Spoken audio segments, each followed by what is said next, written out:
Dok, hindi ko talaga magawa. Dok, mula simula hindi ako nagtagumpay. Wala talaga, as in zero ang aking emergency fund. At kung ano pa, yung mga maliliit na dapat ginagawa na ng solusyon sa bahay mo, gawin mo na. Huwag mo nang palalain ang mga problema. Okay? Control. Ano man ang ginagawa mo, make it steady for 3 months. Bantayan, i-monitor, work hard for that. Okay? Positive Day Gilibers. Alright, Positive Day Gilibers. Alright, Positive Day Gilibers. Positive Day Gilibers. This is Dr. Gigi Disungap.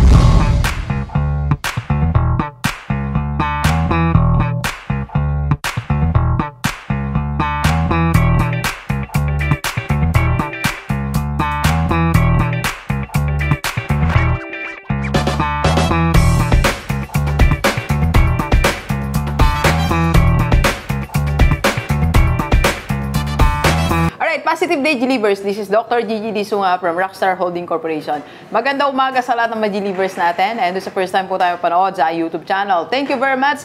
Please subscribe, click mo na po yan, Doc Gigi Sunga. And sa lahat ng gustong magpa-coach kay Doc, or if you want to start, advertise, or improve your business, and you need a speaker for your seminar, pwede na tayo, face-to-face. PM ka lang sa personal FB ko, nandiyan lang po sa paligid, okay? And soon, launching natin ng Reveal. You are beautiful, just reveal, okay? We are open for reseller, alright? We'll announce kung kailan tayo mag-start.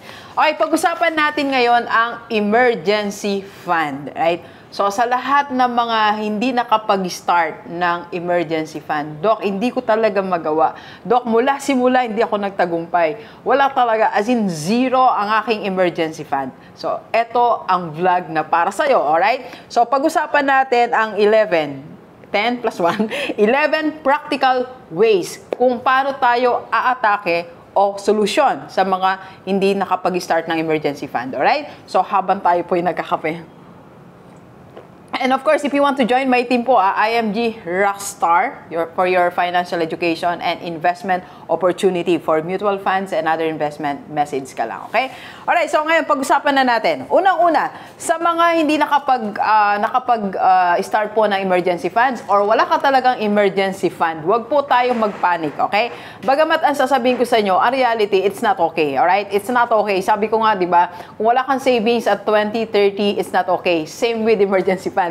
Kung wala kang emergency funds, it's not okay. It's not okay, pero huwag kang mag-panic, okay? May solusyon, alright? So, yan, ipanatag mo ang kalooban mo. Huwag mong i-stress, di ka makatulog. Wala kang emergency funds. Paano kung mauulit ang pandemic? Paano kung magkasakit mga anak ko? Paano kung bigla kami walang ganon, okay? Do not panic. It's not okay, but do not panic. May ganun po situation. Maraming ganong sitwasyon sa buhay natin. Not okay, pero ang reaction mo, do not panic, okay? Alright, so, pangalawa naman, okay? Pangalawa, dapat lang ngayon, ma-realize mo ang importance ng emergency fund.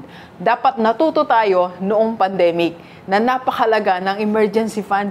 Kanina may kausap ko isa naming staff dito sa Rockstar na pinagkukwentuhan namin kung paano siya nasagip ng kanyang emergency funds, kung paano siya nasagip ng kanyang pera na nakatabi for emergency. Napakalaga po niyan, alright? So, iyan ang isipin mo. Isipin mo ngayon, so I need emergency fund. It's important. Okay? Kasi hanggat hindi mo nare-realize na importante yan, hindi mo yan gagawa ng paraan. Dapat pino-focus mo siya. I was talking to Direk ngayon lang. Kasi kahapon po, nagpa-check ako ng cholesterol ko, alam niyo naman, di ba? So, ano siya talaga, nagulat yung doktor, ang taas ng HDL ko, the higher pala yon, the better. Tapos, ang baba ng LDL ko, yun naman, the lower, the better. Sabi, anong ginawa mo? Sabi ko, Doc, nag-focus ako 1 month. 1 month, dinisiplina ko sarili ko sa maraming bagay, kaya ako nagtagumpay. Kasi, inisip ko yung importance ng gagawin ko. So, ganun din po, isipin mo ang importance ng emergency fund, okay? Para magkaroon ka ng solusyon. Hanggat hindi mo siya nire-regard na mahalaga, importante, it will affect your life, you cannot have a good result, alright? Okay, and then number 3, solusyon natin para sa mga walang emergency fund. May mga cases kasi na emergency na makokontrol natin. Pero most of the cases, hindi natin nakokontrol. Siguro ilang percent lang, like 10%, alright? So, kaya pwede mong gawin, doon sa 10% makontrol ka, gawin natin, di ba? Para maiwasan ang emergency. 10% lang. Ulitin ko, 90% we can't control. 10% like pagkakasakit, ingatan ng sarili, alagaan, diet, exercise, alright? At kung ano pa, yung mga maliliit na dapat ginagawa na ng solusyon sa bahay mo, gawin mo na. Huwag mo nang palalain ang mga problema, okay? Control a certain percentage of emergency sa bahay kasi wala kang pondo. Alright? Ganun lang naman yun eh. 10%. And number 4. Alright. Number 5 na ba tayo? Number 5. Okay, number 5. So, dahil wala kang emergency funds, okay? But make sure, sa lahat ng mga members ng family, sa family, for example, 5 kayo sa family, merong 2 nagtatrabaho na o 3 pwede na magtrabaho. Ang dapat mong gawin, okay? Hindi kayo mawalan ng 5,000 pesos. Kasi yung sobrang emergency, yung hating gabi biglang may magkasakit, kailangan may 5,000 man lang kayo sa bahay. Hindi yung madaling araw, hiram ka, di mo alam kung anong gagawin mo. Dapat may 5,000 kayo. Okay? Nalala ko mula nung sinanay po kasi medyo may edad na 70 plus. So like kami may cash sa bahay, hindi pwedeng wala. Hindi pwedeng lahat nasa ATM, gano'n, hindi pwede. So kailangan meron kami sa bahay, nandun sa aparador po siya ngayon. Hindi naman namin hintay magkasakit. Si nanay, may emergency in case, alright? Kasi there was a point na dinadala talaga namin sa emergency si nanay. Ngayon nga, stable na health ni nanay. So pero dapat meron tayo. Kahit anumang mangyari, hindi man sa pagkakasakit or anything, alright? So kailangan may 5,000 kayo sa bahay, okay? Alright? And next na dapat natin gawin. Kung meron kayong 3 membro sa bahay na dapat ay may income, dapat yun ang mangyari. Huwag dapat kayong pumayag na, halimbawa, ikaw head of the family, meron kang 2 member ng family na dapat kumikita na, wala pa rin kita, hindi pwede. Kailangan meron siyang income gamitin niya, skill niya, anumang gagawin niya. Alright? So, lahat dapat may kino-contribute na income. Kasi, at least man lang yung basic na napuprovide. And may mga sobra ng 500, 1,000. Di ba? Okay, doon kayo magsimula. And next, next na. Kaya habang tayo mag-copy po tayo. Nagets natin mga kapatid, meron 5,000 tapos lahat may income, and ito po, encourage, alright? So lahat ng mga members ng family na merong income, Dok, may income naman kami, 3 kami, sama-sama sa bahay, we are employed. Okay, make sure kayong 3, meron kayong second income. May second income kayo, hindi pwedeng yung first income lang, kasi sa first income, hindi nyo napupunan yung emergency fund. O bakit ka mananatili sa ganyang sistema? Ano mang sistema sa buhay mo na hindi natutupad ang pangarap mo, kailangan binubuwag mo. Kailangan merong ay pinapasok na iba. Kailangan i-improve mo. So, i-improve mo ang one income system. Kailangan kayong 3 na may trabaho sa bahay, meron kayong second income. At least, yung isa man lang muna magsimula, susunod yung pangalawa, susunod yung pangatlo, hanggang kayong 3 may second source of income. Alright? Okay. And eto na. So may second source of income na kayo, kailangan while you are, starting your second income or nagpaplano ka na, dapat may criteria ka na. Yung second income mo, dapat, kumbaga sa pandemic proof na yan. May mga criteria ka na. Hindi na siya yung income na just for the sake of having a second income. Hindi po. Kailangan ang second income mo is nagagawa siya ng hindi non-traditional. Meron akong vlog, I think Sir, pwede bang pakalagay yung link sa taas? Meron akong vlog ng criteria ng second income. Dapat hindi siya traditional, dapat online para pandemic proof siya, di ba? Dapat meron siyang bigger opportunity to earn more money. Dapat scalable, and dapat bigyan kanya, iba long term pag tiningnan mo siya, ay dito ako mas unlad.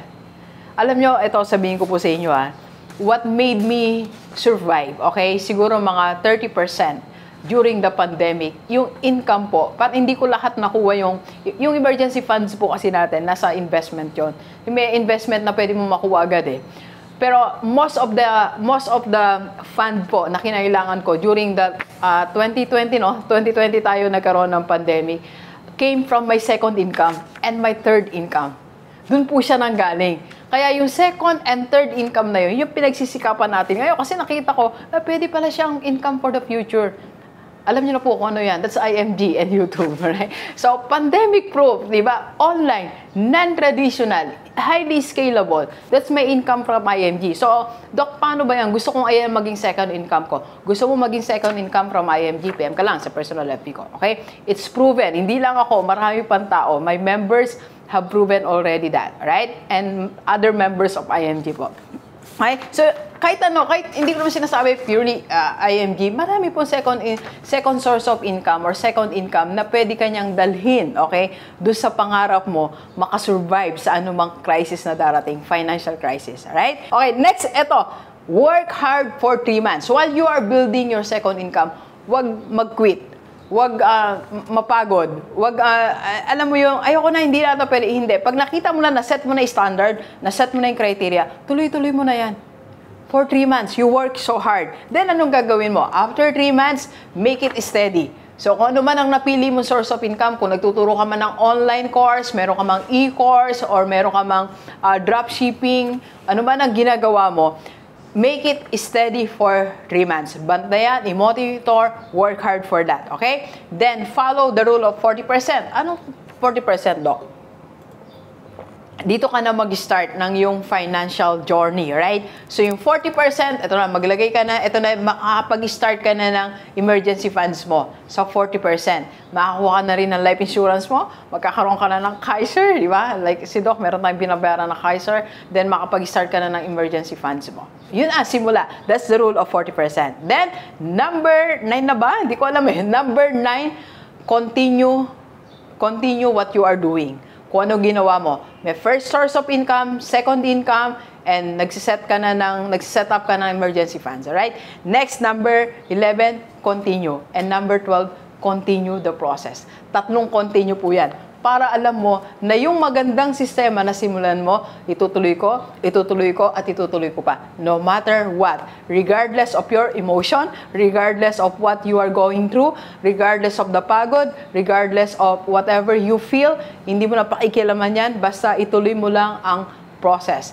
Continue, continue, and continue. Okay? Alright, so yan ang ating practical solution para sa lahat ng walang emergency fund. Okay? Maraming salamat. So sana nakatulong tayo. So, ulitin ko invitation ko if you want to join my team to set up your emergency fund, IMG Rockstar Team, PM ka lang, okay? Alright, maraming salamat and please share this video sa lahat ng maibigan natin, kahit OFW o dito sa Pilipinas, para sama-sama tayo mabago at mula dating buhay. Thank you very much, Gilibers. Enjoy the rest of the day. Yeah? Let's go, let's go.